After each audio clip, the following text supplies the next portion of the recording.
Meron kaming nasalubong na batang babae, pababa sa kabundukan. Alamin natin mga kabuksi ang kwento ng kanyang buhay. Hello, Ning! Sir, Magandang araw. magandang araw po, sir.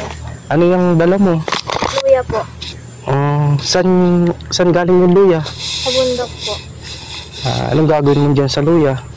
Ibibenta ko po. Ibebenta mo. Pag nabenta mo yung luya, anong gagawin mo sa pera ang kikitain mo?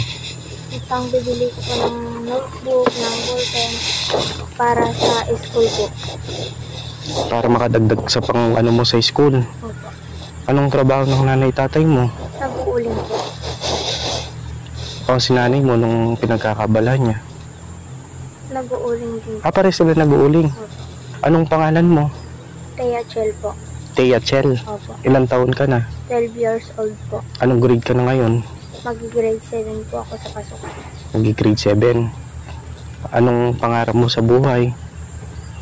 Anong pinapangarap mo? Pag laki mo, ano yung kursong gusto mong kuhanin? Flight attendance po. Bakit gusto mo maging flight attendant? Para po matulungan ko ang mga magulang ko po. Kumusta yung ano nyo? Kumusta yung pamumuhay nyo? Kumusta yung kalagayan nyo ngayon? Okay lang po. Magkano ba yung kinikita ng tatay mo sa pag-uuling? Nanay mo? Isang linggo po ay 1K lang po. Sa isang linggo? Yun po.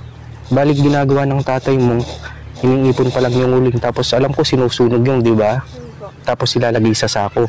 Opo. O tara Ning, dito tayo. Kukumustahin ka namin. Patingin nga ng tinitinda mo. Ayan, luya. Anong luya ito? Anong tawag dyan? Di parang native na luya. Maliban sa pagkuha ng luya, ano pang ginagawa mo? Nagtitinda po ako ng mga merienda po. Nagkikipag-ano ka ng merienda? Opo. Naglalako ka din. Opo. Ano yung mga merienda nilalako mo?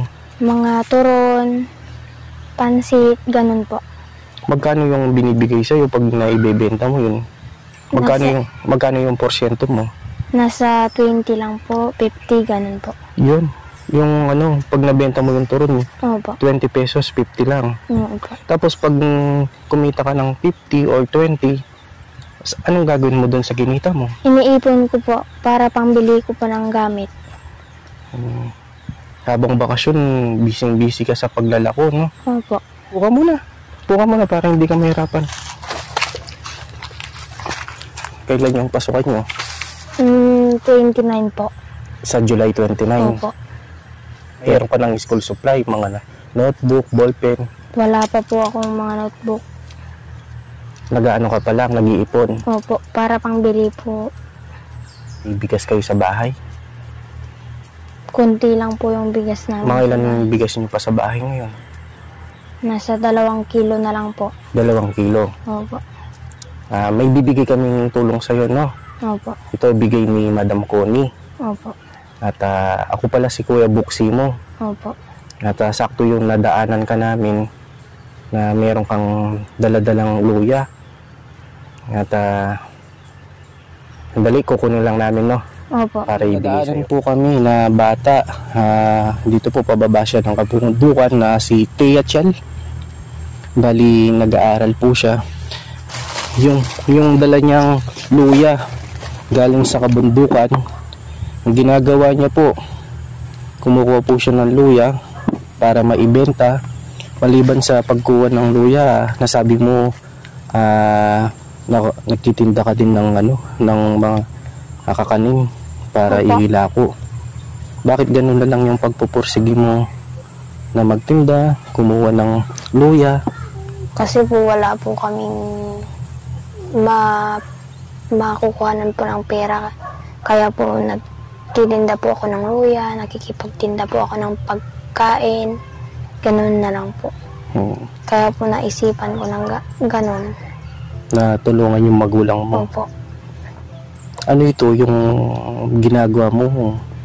Kusa ba ito o inuobliga ka ng nanay at tatay mo? Kusa ko na lang po kasi yung mga nanay ko po, busy po silang nag-uuling. Ganun po, kaya Tinutulungan mo sila? Opo, tinutulungan ko na lang silang humanap ng pera, ganun po. Ilan kayo magkakapatid? 6 po kami, sir. Pang ilan ka? Pang-una po, sir. Panganay ka? Opo. Di may ano ka pa, may mga batang makakapatid ka pa na Opo. mas malilit sa'yo. Opo. Anong pangarap mo para sa pamilya mo? Lalo na pag makatapos ka. Mas mahalaga po kung tulungan ko na lang po sila. Ganun po. Kaya gusto mo maging isang stewardess? Opo. Kaya gusto ko pong makapagtapos ng pag-aaral kahit na wala po akong baon. Minsan po pumapasok na lang po ako kasi gusto ko pong makapagtapos ng pag-aaral ko po. Kaya ang mga magulang ko po kasi nakita ko pong hindi po sila nakapagtapos ng pag-aaral po. Kaya gusto ko pong makapagtapos ng pag-aaral ko po. Parang yung nakikita mong kahirapan ng mga magulang mo ngayon, lalo na hindi sila nakapagtapos, Opo. parang ayaw mo nang maranasan. Opo. Gusto mo makatapos ka para matulungan mo sila. Opo. Gaano ka-importante yung edukasyon o yung pag-aaral para sa'yo? Mahalaga na po. Gusto ko po kasing makatulungan ng mga magulang ko po. Yung kalagayan nyo dito sa bundok, ano yung kalagayan nyo dito, yung pamumuhay nyo, yung pang-araw-araw nyong ginagawa? Okay lang po. Diba mahirap din yung kalagayan dito sa bundok? Opo. Kung hindi ka masipag dito, hindi ka kakain, diba? Opo. Naranasan ko na po kasing hindi kumain. Anong ginagawa nyo pag hindi kayo kumakain? Naghuhukay po kami ng mga luya. Pag wala na po kaming makain, kaya naghuhukay po kami para po ibinta po namin. Para may pambili kayong bigas? Opo. Ganito, Ning, no? Sakto yung pagkakita namin sa'yo. Meron kaming ipapaabot na tulong, no? Idala kami dito, may dala kaming bigas. 25 kilos na bigas. Tutulungan ka lang namin mamaya. Iatid ka lang namin sa inyo, no? Pero yung mga magulang mo ngayon, nasa bahay sila. Opo. Nasa bahay sila. Oh, sige. Si tatay ko po nandun sa bundok. Yung tatay mo kayo nasa bundok? Yung nanay ko po nandyan po. Sa bahay? Opo. Sige, ganito na lang. Mamaya, pagdaan na lang namin. Idaan ka na lang namin sa inyo, no? Para dalhin na lang namin to, no? Kasi mabigat to, eh. May ito pinapabigay sa inyo, no? Ibigay ni Madam Connie 25 kilos na bigas. At may dala kami dito sabon, panligo, panlaba. Ito. Tapos may dala kaming grocery. May toyo, suka, biskuit, dilata, mga noodles. May gatas, may kape. Sa pang pang araw-araw. Opo. Tapos may pinapaabot din pala sa inyo si Madam Connie na 500. Ito, tanggapin mo. Para karagdagan pambili ng pangangailangan mo.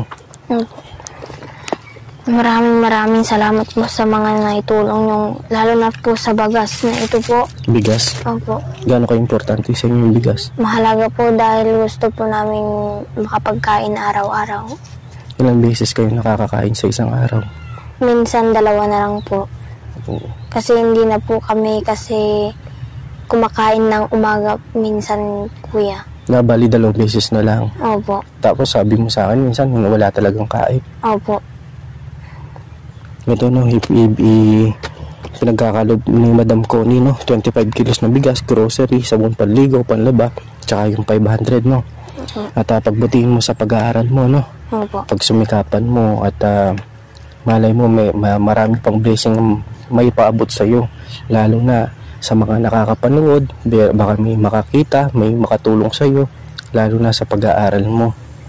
Ning, no, hindi na kami magtatagal, no.